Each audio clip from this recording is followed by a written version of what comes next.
Hey everyone, welcome back to another Tic Tac Taiko. Today I've got a quick and dirty drill that's very quick, not so dirty, and it really works your wrist snap. So come with me and we're gonna whack a don.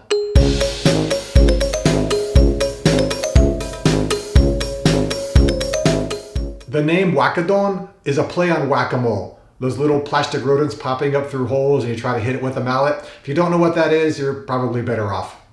The drill is really easy to learn. You're going to play a steady series of quiet notes, essentially a straight beat made of tsu for you taiko players.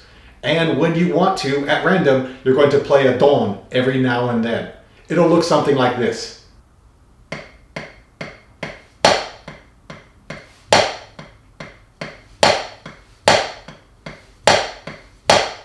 The only rule to this drill is that you cannot play more than one don back to back. You have to separate the don with at least one quiet note in between, and that's it. There are two things to focus on in this drill. The most obvious one is the accent, the snap, the don. You want to get a very loud, powerful, strong hit, but you can't do that with muscle.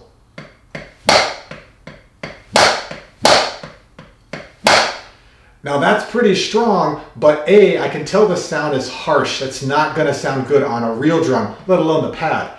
And two, I'm using so much muscle that if I continue doing this for a minute, I'm gonna get tired, my hand's gonna hurt. That's not good technique, that's brute force. What I'm trying to do is generate as much speed as possible through fluidity and relaxation, not brute force. So I can think of my wrist either whipping up and snapping down or pulling up and pushing down, but the focus is on the wrist, on this motion here, not on the muscles involved. And with technique like that, not only can I play for longer without stress or tension, I can actually make a louder sound.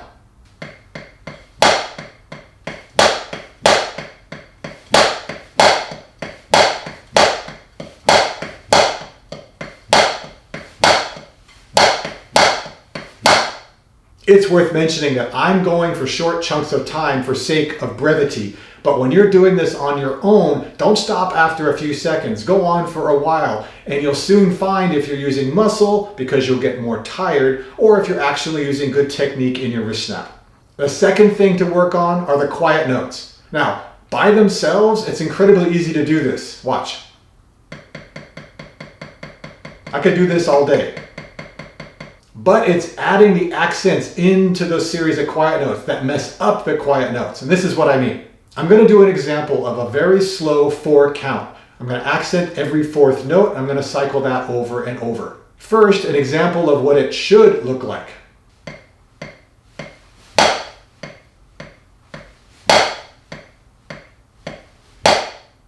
And now an exaggerated example of what it should not look like.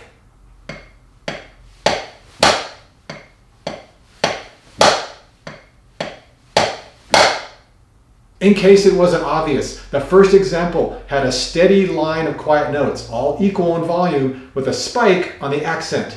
But the second set had those quiet notes gradually getting louder each time in anticipation of the loud note. So you have two very different pictures, flat with spikes or gradually increasing in volume before hitting the accent. You don't want to increase the volume of the quiet notes. You want to keep them even and quiet. What tempo you play at plays a really big role in how much you can control the quiet notes or not. If you start this drill too fast and you're not paying attention, it's really hard to tell if those quiet notes are doing what you want.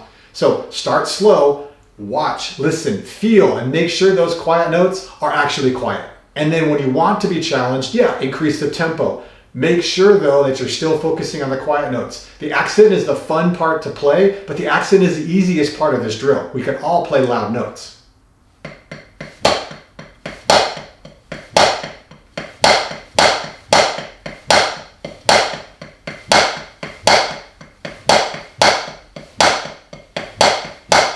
And you may have noticed as I play, I'm moving a lot because I'm trying not to hold any tension anywhere. Holding it in my thighs, holding it in my core, holding it in my shoulders guarantees that it's going to be traveling down and affecting the wrist. And I don't want any tension in the wrist. But this is how I play. I urge you to find out what works best for you.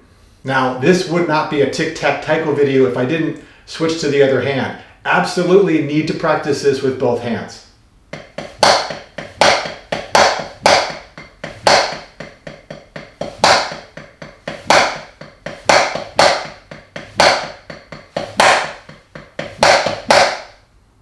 And this is a drill you can do with 2 bachi at once. When you're doing this though, try to, again, see, hear, and feel what's different, because I guarantee you, your hands aren't exactly even.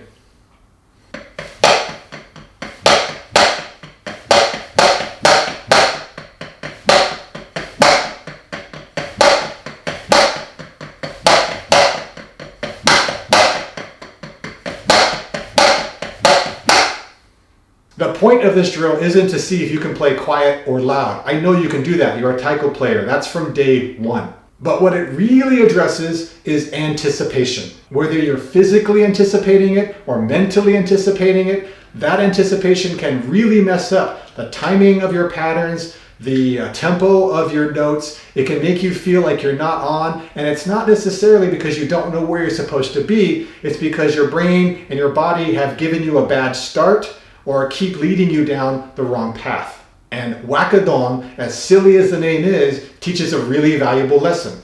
And that's this week's drill, wakadon. You can never go wrong spending time working on your wrist snap as a Taiko player. It's one of the most important tools you can have in your arsenal. And if you like what you saw, there's lots of ways to let me know. You can give me a thumbs up, you can hit the subscribe button, you can leave me a comment. All of those are very welcome. So until next time, keep on practicing and be well.